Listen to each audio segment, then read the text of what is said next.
no es solo una anécdota, pero a esta altura es intrascendente.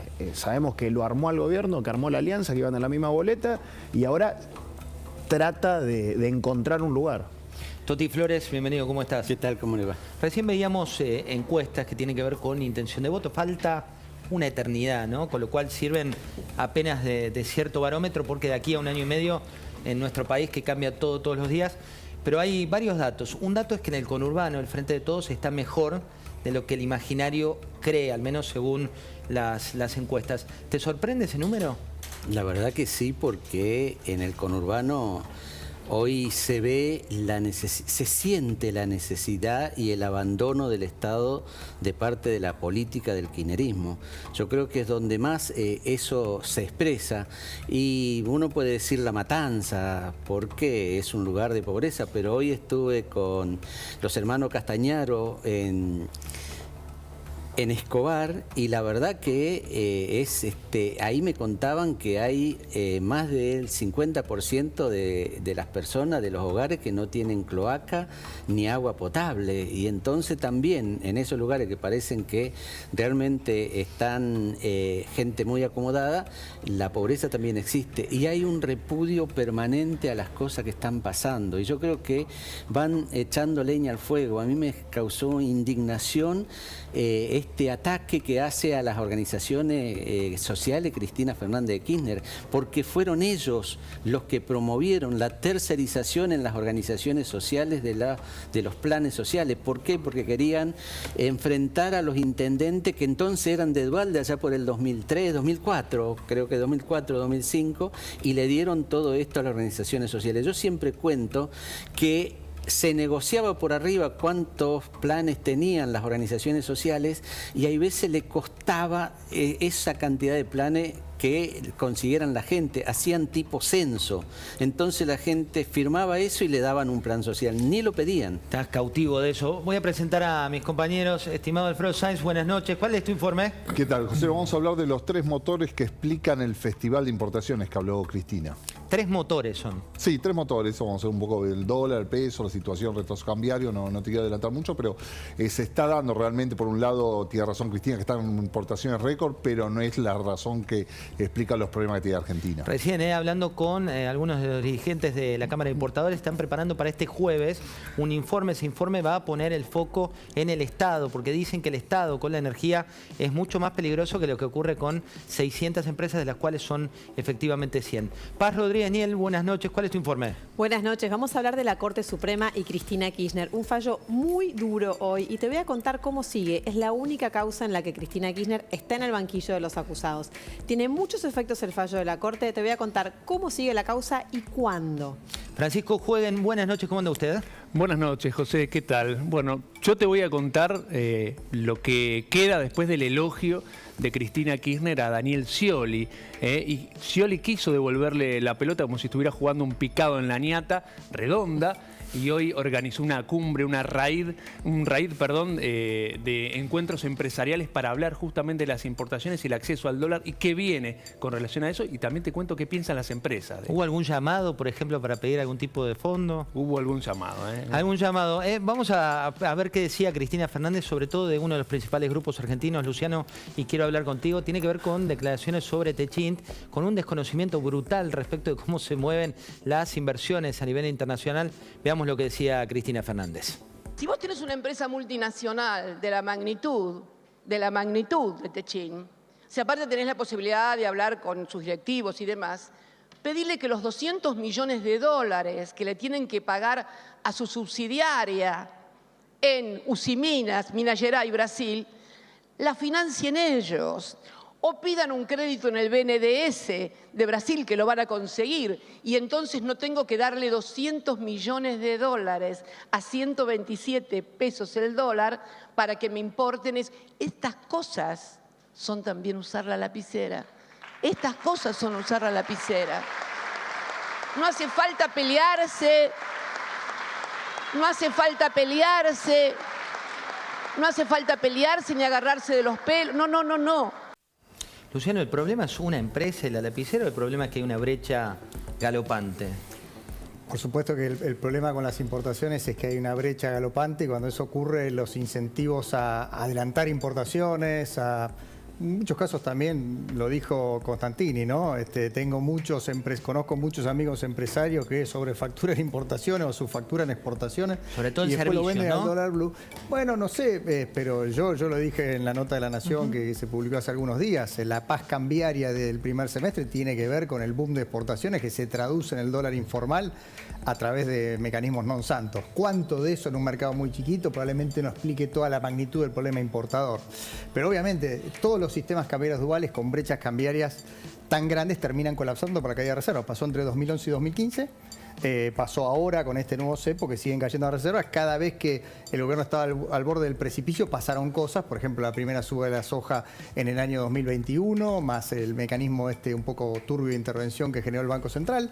En el 22 viene el acuerdo con el Fondo Monetario Internacional, desembolsa 9.600 millones de dólares, otro boom de la soja, en este caso por la guerra con Ucrania. Le fueron dando como lianas al gobierno para ir sorteando crisis que son inherentes a este sistema de tipo de cambio múltiple. El caso de lo que vos preguntabas recién de Cristina, primero que es muy difícil responder a una incoherencia por minuto que va lanzando la presidenta, ahora corrigiéndose respecto a lo que le pidió a Techín en el discurso anterior, que era que traiga la planta acá, lo cual es un verdadero sinsentido, porque hay como, digamos, muy pocas de esas plantas a nivel global y en Latinoamérica, tiene que ver con las escalas de los productos, pero además ahora metiéndose en la cuestión empresaria.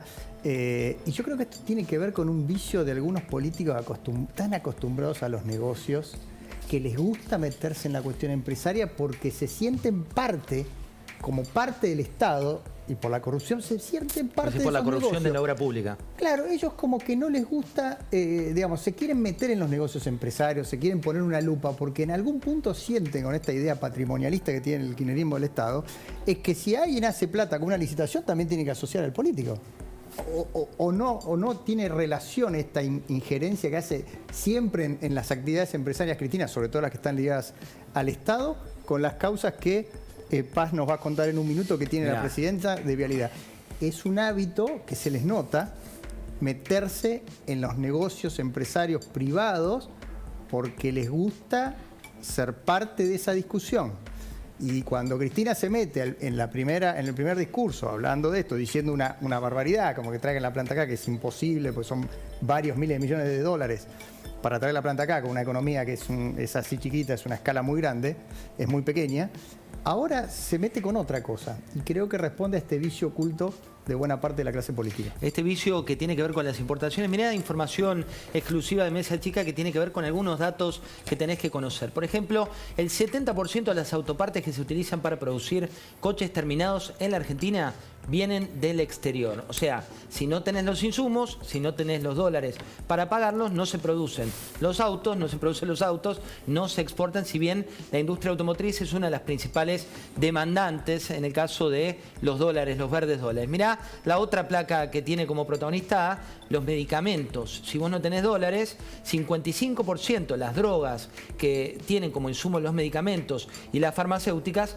no podrían venderse en el mercado local. En la placa que sigue ves otro dato real. El 90%, y acá hay un dato que viene, seguirlo de cerca, porque Tierra del Fuego tiene algunos empresarios protagónicos, ¿no? 90% de los dólares del régimen de Tierra del Fuego, celulares y LCDs, o sea, 9 de cada 10 insumos que utilizan para producir en Tierra del Fuego son con dólares. Vienen con dólares. Mirá la que sigue. Un sueño que tienen en este caso con los tubos de acero sin costura de Techín para exportar al mundo. Aunque la cámpora quiera, el mineral de hierro no se hace en la Argentina. Tampoco se hace el cacao, porque el cacao no se puede producir por más que quieran traerlo. Los granos de café de Cabrales, que le dicen tenés que hacerlos en Argentina, no da el clima, muchachos, no da para hacerlo, no tienen sustitución local. Mirá lo que sigue. ¿Querés a Harry Styles? Bueno, Fito Páez cobra en pesos, pero Harry Styles cobra en dólares. Coldplay, si querés hacer 10 River, tenés que traer y pagarles con lo que cuesta. Entonces, cuando dicen sustitución de importaciones, hay una cuestión de fondo que es desinformación respecto de cómo se maneja la economía global.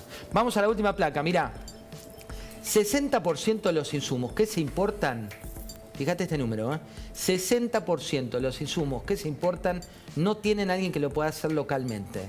90% de las empresas grandes tienen al menos un insumo, esto según datos de las cámaras de importadores. Y las pymes, que son las buenas del modelo, las pymes requieren en un 67% de los casos al menos un proveedor externo. Algunos números, Luciano, que tienen que ver con una realidad que excede, ¿no?, a la matriz de villanos que a veces se trata de gestar. Sí, cuando uno intenta ideologizar la economía, una economía que comercia con el resto del mundo es una economía que incorpora tecnología, incorpora insumos más baratos, que le da mejores productos a sus consumidores, a sus habitantes, y que por otro lado logra insertarse en otros mercados y vender más. Es el secreto del éxito, si vos querés, de la globalización que llevó a este boom, digamos, que generó el capitalismo en los últimos 100, 200 años, yo diría fundamentalmente acelerado, que ha puesto a la clase media a enormes sectores, sobre todo de países que estaban afuera del sistema capitalista globalizado, como era China e India, digamos, que han logrado insertarse. Los países que nos quedamos afuera y nos aislamos, nos estancamos. Argentina comparte el podio de economía cerrada con Brasil, y si vos mirás, también el podio con Brasil del gasto público más alto de la región, y si vos mirás de toda Latinoamérica, hay solo 3 países estancados en los últimos 10 años, Argentina y Brasil. Obviamente la tristemente célebre Venezuela, que ha colapsado su PBI, comparten este podio de récord de gasto público y récord de economía cerrada. Segundo puesto de países con tenencia de dólares por habitante, pero fuera del sistema, porque cada vez que lo querés traer al sistema viene alguna sorpresa. Un dato que te contamos también de información exclusiva de Mesa Chica para que sigas: por primera vez en nuestro país, las remesas que vienen a la Argentina superan a las remesas que se envían desde la Argentina. ¿Te acordás cuando les enviaban gente de países vecinos o mismo a Venezuela dólares desde la Argentina porque éramos un país más pujante? Por primera vez, y estos son datos de este último mes, las remesas que vienen a nuestro país son mayores que las que salen. Veamos lo que dijo Cristina. Mirá. Fue muy buen nombre y fue una buena experiencia, por eso hoy somos gobierno. No olvidemos esto, de dónde venimos y por qué ganamos. Y no lo hagamos únicamente por ganar las elecciones. Ganar las elecciones para no cambiar nada, mejor quedarse en la casa. Así... Acordate de este dato, Cristina le habla a los propios creen que es un gobierno que no es de ella, pero el gobierno, te decía, es de ella ¿por qué? De ella porque decidió, como ella misma dice, armar primero Unidad Ciudadana, después armar el Frente de Todos, elegir a Alberto Fernández de presidente, elegir a Axel Kicillof de gobernador, porque también es un gobernador que es un fracaso absoluto, tapado por el fracaso de un presidente que es mucho peor. Pero claramente es la ideóloga, la autora intelectual y material de un gobierno que no tiene proyecto, que no tiene futuro, que no gobierna, que ella lo percibe, lo ve, lo vio en la elección pasada que perdieron tantos votos, y ahora cínicamente trata de no hacerse cargo de esa situación, para preservar, quién sabe, un 30%, un 25%, un 20%, o lo que logre apretar en una elección que el año que viene creo que le va a ser muy difícil. Toti, quiero que veas lo que está pasando con Cristina Fernández de Kirchner en la justicia, y después te voy a preguntar al respecto. Paz Rodríguez Niel, contanos qué es lo que viene. En la causa más avanzada de todas las que hay contra Cristina Kirchner, que es el caso Vialidad, hoy la Corte dictó un fallo muy duro contra Cristina. ¿Qué es lo que se viene a partir de ahora? Mira, es un fallo que lo que hizo es básicamente rechazar los recursos que ella tenía planteados contra el avance de la causa. Esto es algo muy ordinario y que suele pasar en las causas penales. Los acusados van a la Corte y se quejan de cosas. Bueno, pero ¿por qué esto es tan importante? Primer motivo, por la oportunidad. Hacía 3 años que la Corte tenía estos recursos para decidir si hacía lugar o no. Hoy la Corte le dijo que no a todos. Lo dijo en un momento clave de la causa, crucial. La causa está entrando ahora en el momento de los alegatos. Terminó toda la prueba, está toda reunida, está en una suerte de impas, y ahora lo que vienen son las acusaciones contra Cristina Kirchner. ¿Cuál va a ser la acusación más fuerte? La del fiscal, el fiscal Luciani. En este momento, ahí lo estamos viendo, Luciani está trabajando encerrado con su equipo. De hecho, me comentaban en la procuración que todo lo manejan desconectados de internet, con pendrives, no se mandan mails respecto de lo que están haciendo del borrador del alegato. Es un alegato que esperan que sea sorpresa y con este alegato va a acusar a Cristina Kirchner. ¿De qué la va a acusar? Bueno, no lo sabemos. Hay 2 delitos de los que ella está imputada en esta causa por las que está siendo juzgada: asociación ilícita y fraude al Estado. Son delitos que prevén penas muy altas. Este fallo es sin duda un espaldarazo para este fiscal. Pero además, la Corte dice 2 cosas más. Una muy clara, que es que dice cuál va a ser, porque lo resuelve, es uno de los planteos, la Cámara de Casación que va a intervenir en la causa. Y esto no es una formalidad. El día que se dicte una sentencia en esta causa, esa sentencia va a ser revisada por la Cámara de Casación. ¿Cuál es la sala que quedó configurada? La sala 4. ¿Sabés quiénes integran esa sala? ¿Quién es? Borinsky y Hornos. ¿Te acordás quiénes son? Son esos jueces que Cristina Kirchner denunció por haber ido a la Quinta de Olivos y a la Casa Rosada durante el gobierno de Macri. O sea, para ella son jueces del lawfare. Es un mal augurio para lo que se viene. Pero además, también nos habla de la Corte. Es una Corte que toma esta decisión por unanimidad y en muy duros términos. Sabés que Lorenzetti, me comentaban hoy, había planteado la posibilidad de resolverlo con un 280. ¿Qué es un 280? La Corte puede decir, no tomamos el caso y no decimos nada más. Hubiera sido duro también, pero lo que decidieron es fallar y fallan en duros términos muy duros contra Cristina y contra sus abogados. Esto es lo que viene. Lo que viene, y ahí fíjate los jueces, en este caso, cómo están actuando a través de la Corte Suprema, unanimidad, y Cristina está enojada claramente con esto y habla de partido judicial. Mirá. El partido judicial, y fíjense que no digo más, porque no hay poder judicial en la Argentina, hay partido judicial que ha tomado partido decididamente, no solamente en la economía, porque además también son los que tienen la cautelar. Toti, ¿qué tan lejos está esta agenda del conurbano bonaerense? Yo creo que absolutamente alejada. Hoy la gente está sufriendo, pero mucho. Está sufriendo en la cuestión económica, hay hambre en muchos sectores como nunca, y no solamente en los sectores marginales que siempre existieron, sino que se incorpora sectores de clase media que han perdido el trabajo, que han perdido la changa y que tienen que ir a los comedores barriales, a los comedores populares. Y el otro tema es la inseguridad. La inseguridad que tiene que ver con que no hay Estado, no hay policía, no hay prácticamente, yo vivo en La Matanza, zonas liberadas evidentemente, porque ahí no se actúa, y hay un nuevo actor que es muy importante y que hay que tenerlo en cuenta, que es el narco. El narco hoy ya en algunos barrios son los que mandan, pero no solamente son los que mandan, sino también son los que le dan crédito a la gente para que recupere su máquina de coser o algún trabajo que tienen que hacer. Algunas máquinas, en el caso de trabajadores que tenían una moladora o una soldadora, para que compren eso y después lo aprietan para que le paguen, y si no pagan en término, plomo. Y eso se nota, hay terror en ese sentido. Así que hay por varios lugares que el Estado ha desaparecido, y esto yo creo que es una conclusión categórica. Yo tuve junto con el Movimiento de Trabajadores Desocupados en el 97, de rechazar los planes sociales, por ejemplo, que entonces se llamaban Trabajar. Y en el 98 algunos estudiantes de la Universidad de Buenos Aires nos querían convencer que era un camino equivocado, porque la pobreza podía salir con esos programas sociales.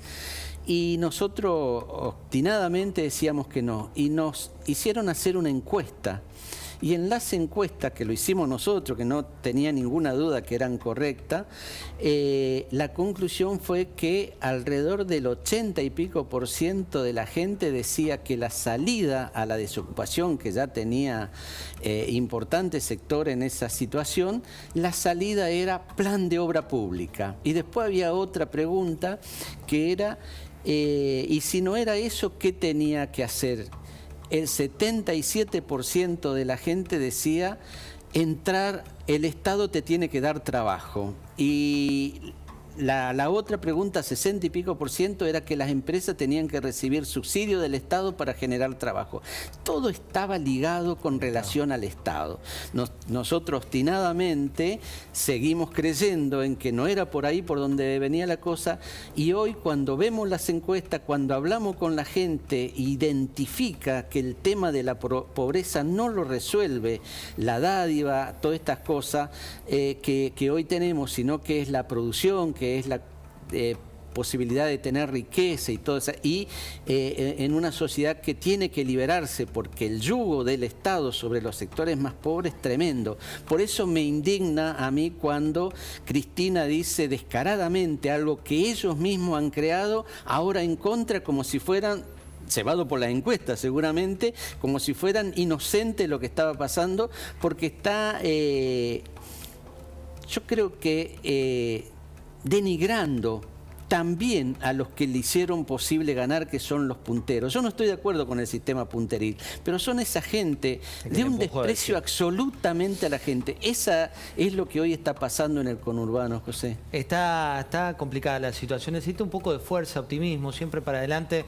Y apareció Daniel Scioli, como si fuera poco, en esta economía en blanco y negro, Fran, con una jornada de hiperacción. ¿Con quiénes? Sí, estuvo con la cúpula de la Unión Industrial Argentina, consejera, también, que es una organización ligada más a las pymes, también con CAME.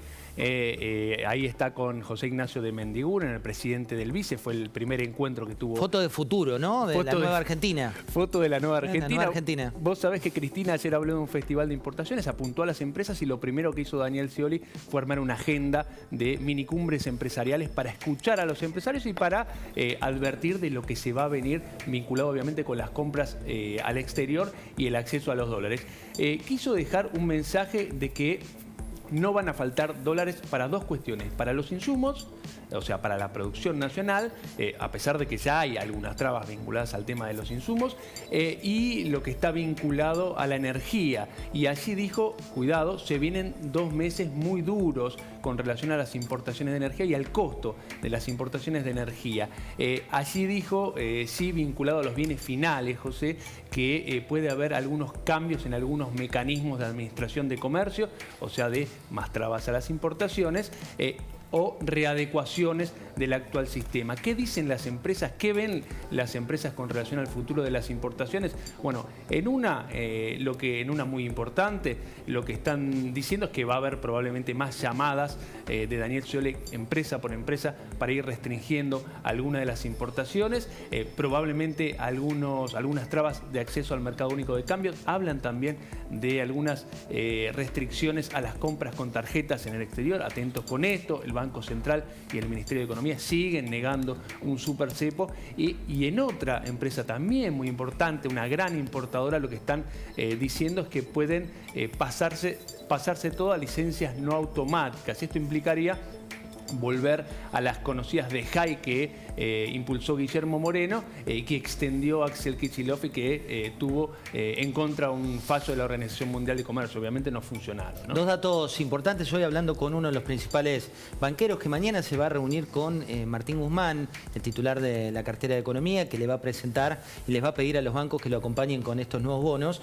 Dos cuestiones. Una, que tal vez si te preocupa el tema de los depósitos en dólares, para que tengas una dimensión, los depósitos en dólares previo a las últimas PASO. Recordás, en la época de Mauricio Macri estaban en 40.000 millones de dólares. Hoy esos depósitos están en 16.000 millones de dólares, pero no corren peligro porque son cuentas a la vista, están a la vista. Y el tema de las tarjetas de crédito, hoy en la Argentina hay cerca de 40 millones de plásticos, de los cuales unos 8 millones tienen operaciones internacionales o la posibilidad. Vos dirás, ¿cómo tantas tarjetas de crédito? Bueno, hay mucha gente que tiene 1, 2 o hasta 3 tarjetas, y tocar eso, los consumos en el exterior, es muy políticamente incorrecto. Esto interpretan por ahora, en el Banco Central, en el kirchnerismo, en el albertismo, en el Frente Renovador y cuánto título quieras ponerle. ¿Están preparando un plan económico? Vos, la CUNSA, aparte Melconian. Bueno, yo creo que hay varios equipos y referentes dentro de Juntos por el Cambio. Las fundaciones de Juntos por el Cambio están trabajando juntas en los que son los grandes lineamientos del programa de gobierno. La Fundación ANAREN de la Coalición Cívica, la Fundación ALEM de la Unión Cívica Radical, la Fundación Pensar del PRO, la Fundación también del Peronismo Republicano. Todas están trabajando con un conjunto de técnicos y economistas para poner lo que van a ser los lineamientos centrales de nuestro programa de gobierno. Todo el consenso hoy, este viernes próximo, va a haber en Río Cuarto una reunión de las 4 fundaciones junto con la Mesa Nacional. Eso es inédito, ¿no? Ahí va a estar Juan, más protagonista que yo voy actor de reparto. Y básicamente se va a presentar una serie de lineamientos impulsados sobre todo en materia, porque este seminario está enfocado en temas agroindustriales, pero lineamientos generales respecto al rumbo general del gobierno, y hay una gran coincidencia de todos los equipos que han trabajado respecto a lo que Argentina necesita, que es equilibrar las cuentas públicas, tener un programa de estabilización razonable, por supuesto integrarse al mundo y potenciar lo que es toda la cadena agroindustrial, pero también todo el resto de las industrias de una manera inteligente, y por supuesto después bajando también al detalle concreto de las propuestas. Así que hay varios equipos trabajando, te diría, de todos los partidos. Es un plan para la gente que nos ve, es un plan que es hoy se ve mucha batalla de egos, si tal va a ser presidente, tal va a ser presidenta y tal. Le dicen un traje a medida de cualquiera. Bueno, es un acuerdo político que está muy claro, hay mucho consenso en todas las fuerzas que integramos Juntos por el Cambio. Después, obviamente, va a haber una bajada más técnica a nivel de los economistas respecto a cuestiones más finitas, digamos, y la reforma tributaria, la reforma previsional, que es necesaria para que Argentina pueda pagar mejores jubilaciones. Porque a veces se habla de reforma previsional creyendo que este sistema es bueno cuando tenemos las jubilaciones pauperizadas que tenemos gracias al desastre que hizo el kirchnerismo con jubilaciones de privilegio, con un régimen de pensiones totalmente irracional, que hace que, por ejemplo, Cristina cobre 2 pensiones sin tener ninguna necesidad económica. 2 pensiones de lujo, ¿no? 2 pensiones de lujo sin ninguna necesidad económica, solo porque el sistema así se lo permite. Entonces digo, para pagar mejores jubilaciones tenemos que integrar trabajadores que puedan trabajar y aportar. Para hacer eso tenemos que tener un sistema que incentive la contratación, sobre todo en las pequeñas y medianas empresas. Bueno, varias cosas que se están trabajando para poder empezar a resolver los problemas de la Argentina. Y bueno, yo soy optimista que va a haber no uno, sino varios equipos técnicos trabajando fuerte para tener ideas que después se van a poner al servicio del próximo presidente, sea cual sea lo que defina, obviamente, en una primaria abierta en agosto del año que viene, la gente con su voto. No te voy a preguntar de candidatos, venías muy bien ahí con las 4 fundaciones, los técnicos. Venía muy ecuménico. Tampoco te pregunto de ministros de Economía, vamos a dejarla pasar. Pero ahora les voy a compartir un minuto de Emilio Apud hablando sobre otro de los temas de la agenda económica, que es el tema de las tarifas, y después vamos con Alfredo Sainz a la agenda que viene. Mirá. Que hacen las cosas al revés, ¿no? En realidad habría que definir cuál es el segmento de la población que en realidad no está en condiciones de pagar la tarifa plena, y el resto tendría que pagar la tarifa plena, porque está todo indefinido. Vos fijate que hablan del 10% que van a pagar la tarifa plena. Yo no sé si es el 10% o es más, ¿no? Yo creo que es más, pero bueno, no lo quieren decir porque quieren acotar el segmento de los ricos que se benefician, etcétera. Es todo una cuestión ideológica. Pero a mí me parece que no es el camino correcto. En ninguna parte del mundo existen este tipo de segmentaciones. La tarifa, por lo general, originalmente, no sé si recuerdan, había tarifa residencial, industrial, comercial y otras. Pero dentro de la residencial había una sola. Es decir, el costo del kilovatio hora o del metro cúbico de gas era 1. Vos cuando vas a cargar nafta no te miran si tu auto es un Fiat 600 o es un BMW. ¿No? Es una cosa, bueno, pero esto se complica tanto que no van a poder controlarlo y va a haber mucho malestar de la gente.